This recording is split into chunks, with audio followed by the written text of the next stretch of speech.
from you. Like, tell me how you work your spiritual magic with these elite executives and performers and things like that. That's such a great question. I'm so honored to be here with you today. So thank you for inviting me. And, I've been working with top performers for about 15 years now, I would say. I actually started my business even before I finished my PhD. And the thing that really lights me up is working with people who live at the intersection of intelligence and creativity. So they're both very bright. They have very fast processing speeds. In other words, they're able to figure things out quickly, make sense of things, and know what to do about them. And they have the capacity to be very creative and innovative. So to generate novel and unique solutions to everyday problems.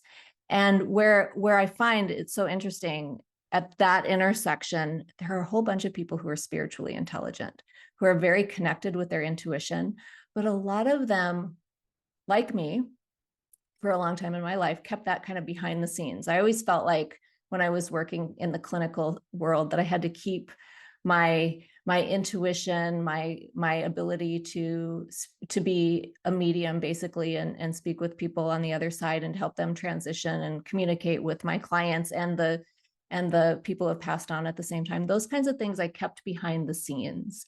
And I found the more I did that, the more burned out I became. And then I subsequently discovered that the more I allowed my natural intuitive gifts to come forward and to be a part of the conversation, the easier it was for me to do my work. And so is the case for my clients as well, as they come to me and they often uncover their intuition or acknowledge it for the first time in a way that they weren't able to before that. A lot of my clients come from tech and healthcare. And you come out of the world of finance as well. Nobody wants to talk about, well, they do now, but at the time, nobody really wanted to talk about intuition or any kind of sacred connection to all that is. And we're changing the conversation over here and bringing intuition front and center into all of these fields, because I really believe that that's what's being called for as we step into this next chapter of the world. I love what you said. I mean, and you're so right. I remember starting off in the financial services community working for Merrill Lynch when I was 21 years old, and I couldn't even talk about meditation back then.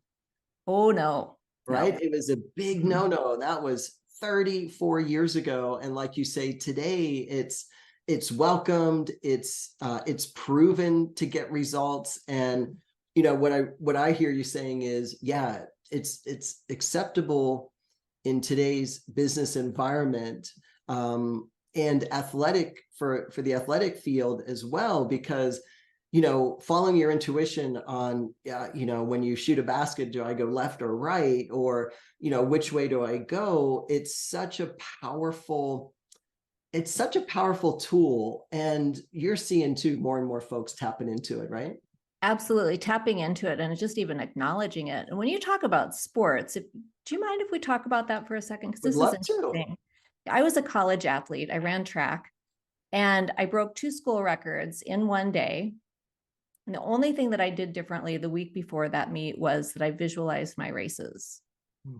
Athletes use visualization all the time to become even more refined at our sport. Basketball players shoot free throws in their imagination over and over and over again. Golfers will play the entire course in their mind's eye right before they even set foot on the course. And so I think that that's